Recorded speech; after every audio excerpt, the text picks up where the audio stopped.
Welcome to our Detroit News High School preview of the Catholic League, which is, as we talked about in the Top 20 preview, one of the toughest leagues in the state that has 4 teams in the top 11, and all of those teams coming from the Central Division. And Tom, this is just going to be a dogfight this year to see which team can get out of there. You know, it's going to be trouble for some of those teams. Let's say you take the 4th team in that division, whoever it may be, at one out of the big 4, with UAD being 5th.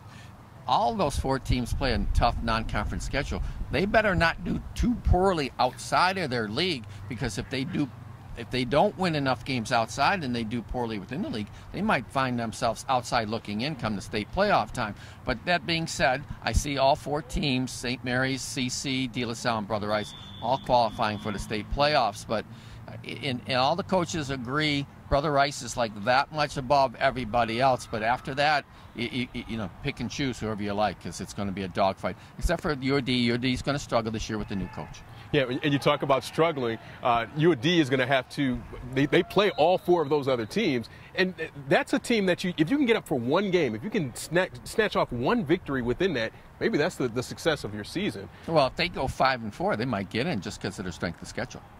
Moving on to the AA, definitely not as top-heavy as we're saying the Central is, but Ann Arbor, Gabriel, Richard, the team to watch there. Yeah, it looks that way. Most of the coaches in the league are picking Richard to win. I was even talking to Paul Test at Ann Arbor Pioneers, asking who's some of the better teams in your area. He mentioned Richard. So I think Ann Arbor Gabe is the team to beat there. It's only a 4-team division. It's not as strong as it is usually. It's not as top-heavy, like you said about the Central. So you don't have a great AA this year. Divine Child's a little down. They have a new coach in Steve Robb.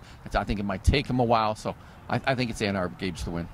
Let's talk about the intersectional, and we start with Detroit Loyola that made a nice run to the regionals last year, and they're going to make another run this year because they've just got athletes all over the place. Yeah, I think they're the team to beat. In fact, if they were in the AA, I think they would challenge for that division, and it's too bad they're not there in my estimation, because they would have a tougher schedule and it would be more competitive there. But you know, Lake should be better this year. They have not made the playoffs each of the last 2 years, which is unusual. It's really strange for Mike Boyd's club. I think they made it like 10 or 11 years in a row before that. Royal Oak Shrine was 9-2 last season.